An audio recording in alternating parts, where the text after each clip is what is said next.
A few days ago, I found a note on my roommate's door. I frowned instantly when I saw it. By now, I'd grown quite annoyed at Tom's antics. Ever since he'd started dating Jessica, he started doing this. She was the one who gave him the idea, saying it was cute and romantic. Needless to say, when Tom left notes for me, they were neither cute nor romantic. Half the time they were plain stupid. You can't imagine how often I find one saying, "If you read this, you're a dumbass," or "Please throw me away." At other times he used them to actually inform me about things, saying he'd be gone for a day or two or that we were out of toilet paper, or telling me that he'd be working overtime at his dad's law company. You never knew which it was though. When I had a look at this one, it said, "Meet me at the Lebowski's at 5. I was a bit puzzled by that. The Lebowski's was a bar in town we used to hang out at quite a bit in the past. Why today though? Weren't we going to Fred's place to watch the damn soccer game? He'd been going on about it for the past week and begged me to tag along. Why'd he suddenly want to change plans? In the end, I shrugged and made my way to work. To be honest, it didn't matter to me. I wasn't exactly a soccer fan. On the tram, I pulled out my phone to call him and ask why I wanted to go to the bar. It went straight to voicemail. So much about those perks at his dad's company he'd been telling me about. I dropped him a quick message on WhatsApp and put my phone away. Work was slow that day. I spent most of it sitting in front of the computer, pretending to be busy while secretly browsing Reddit. To be honest, I was looking forward to hanging out at the bar. It had been ages. Ever since we'd graduated, we didn't have much time to hang out, and even less since he was with Jessica.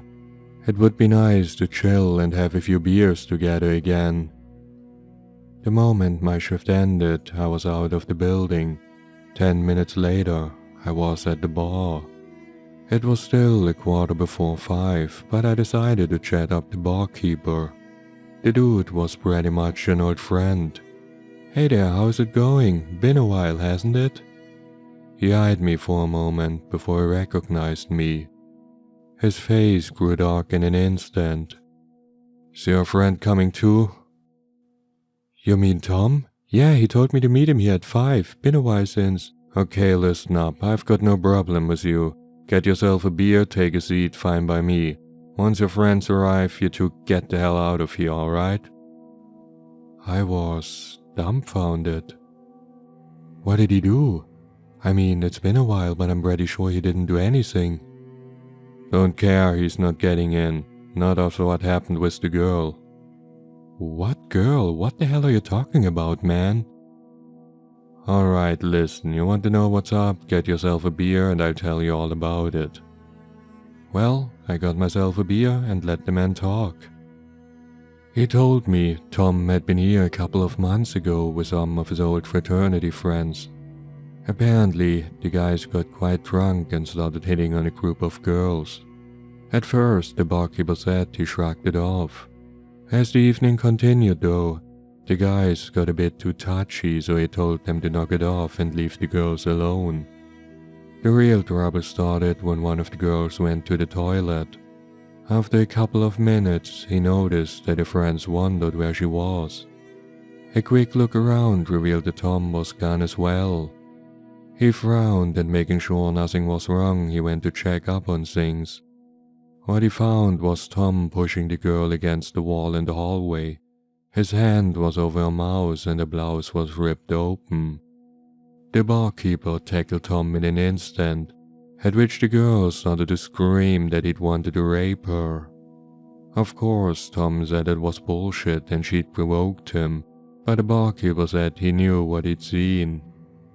He told the guys then and there to get the hell out of his bar. He asked the girl if she wanted him to call the cops, but in the end she shook her head. Wasn't worth the trouble, she said. As I listened to that story, I had no idea what to say. It sounded like complete and utter bullshit. Tom wasn't the type of guy who'd do shit like this. It must have been someone else. You sure it was him? Without a doubt. You guys had been regulars for years, no way I'd mistake him for someone else.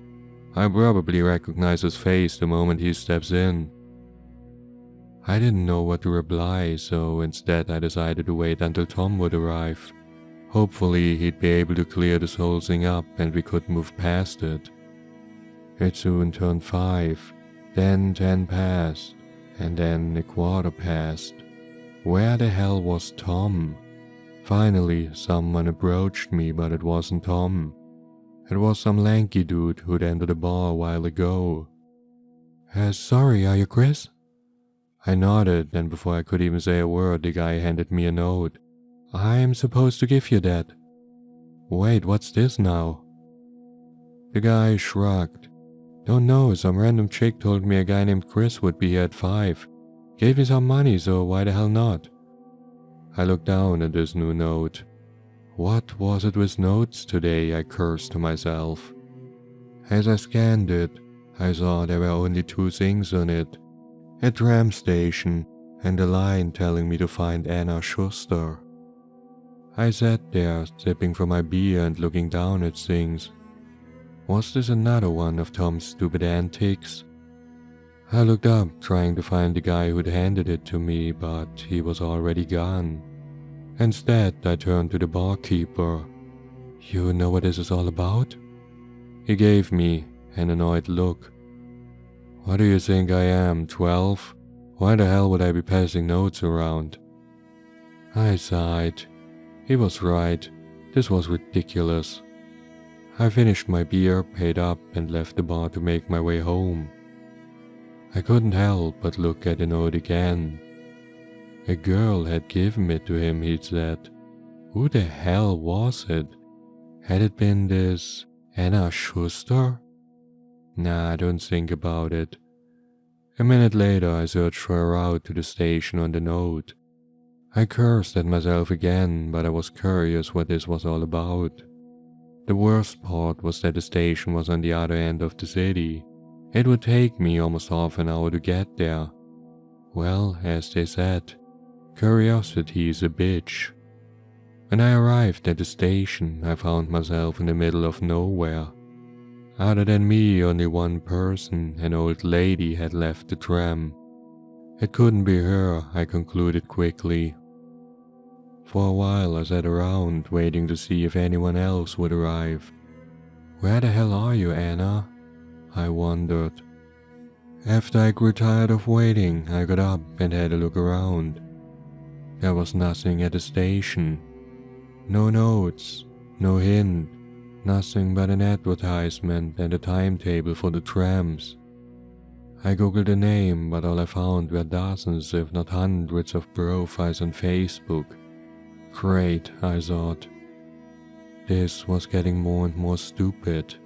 What was I even supposed to be doing here? There was nothing here. Was this nothing but a silly prank? I ripped out my phone to call Tom again. It still went straight to voicemail. I looked up at the departure board and saw that the next tram would arrive in about 10 minutes. I looked up and down the street. On the other side was this huge modern factory complex. There was no way I'd go there and search for someone.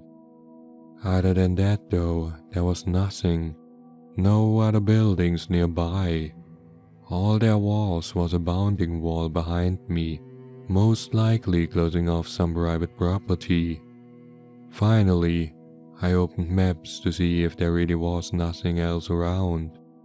I realized why there were no buildings on my side of the street. The bounding wall belonged to a cemetery. Was I supposed to meet this girl at a cemetery, or... I found the gate soon enough and went in. This had to be some fucked up joke, I told myself. With an ominous feeling, I started to make my way around.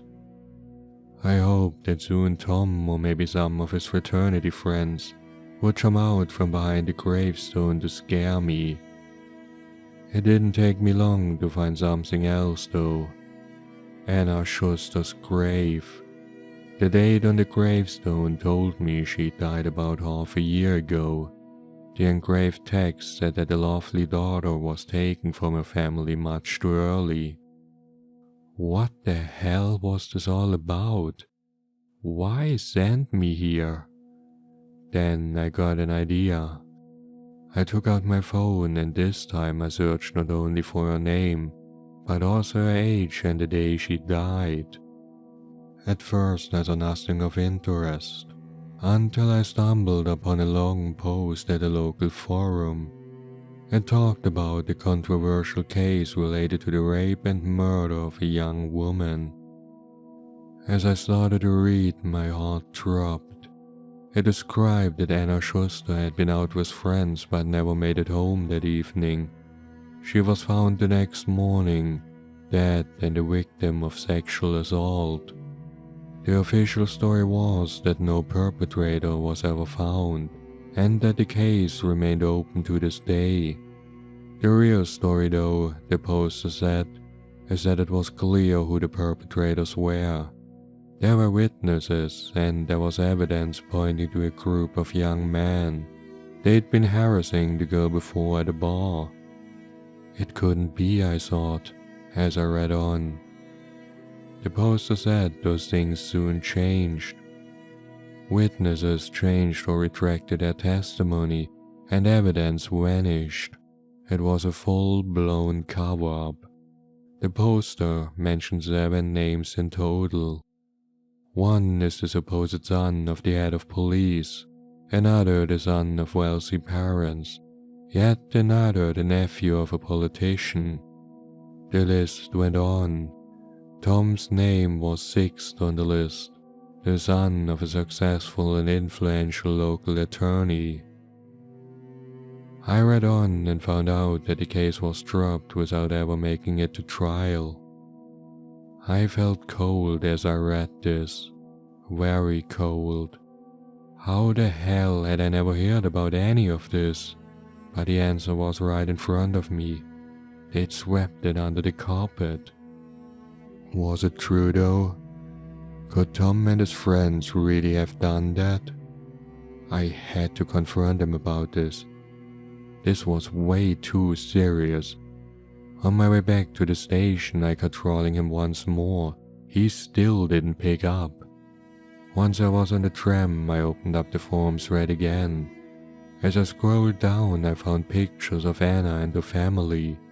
In one, she was posing with her parents, and in another, she was posing with her sister? At least, that's what the caption said. Anna and Caroline Schuster. This couldn't be. This girl was the spitting image of Tom's girlfriend. No, the longer I looked, there was no doubt that this was Jessica. My head started to spin. What the hell was going on? I tried calling Jessica, but I couldn't reach her either. The rest of the tram ride was all pins and needles. I had to get home. I had to figure out what was going on. When I arrived at home, I went straight to Tom's door and started knocking, but there was no answer. Then I remembered the note. Why this damned note? Don't tell me. I called his dad on his office phone. Even though it was almost 9 in the evening, the man answered. Before I could even ask him, he ranted on about his useless son who thought it was okay to not show up for work. I cut him off instantly. Tom wasn't in today? No, he wasn't, the man answered annoyed. I hung up right away and went back to his room. When I tried the handle, it was locked as I'd expected. God damn it, what do I do? I was way too confused. I walked back and forth before I went to my room. At that moment, I saw another note that was put up on the door to my room. There was only one line on it. The key is in the potted plant in the kitchen. I ripped it off in an instant. I felt goosebumps on my arms as I stumbled into the kitchen. Instantly, I found the key and rushed to Tom's door. As soon as I opened it, the smell hit me. It was the strong, irony smell of blood. With shaking hands, I hit the light switch. I stumbled back in shock and disgust. When the ambulance arrived, it was clear that Tom was long dead. He'd been gagged, bound to a chair, and there were various long cuts on his arms and legs. It was evident that these and the resulting blood loss had been the cause of death. When the paramedics said he died only a couple of hours ago, I realized what this whole thing must have been about. If I'd made it home in time, Tom might have still been alive. And if he'd got me to notice him, he'd been saved. Instead though, I was out trying to figure out what those notes were all about. Now I knew. The police found something else in the room. It was an audio statement in which Tom admitted that he and his friends were responsible for the deaths and rape of Anna Schuster. The moment I heard his confession, I crumpled up Jessica's, or better, Caroline's note in my pocket and hid it. I said nothing about the things I'd found out at the bar in the cemetery, or about Jessica's true identity. No, I stayed quiet and said I had no idea about the entire thing.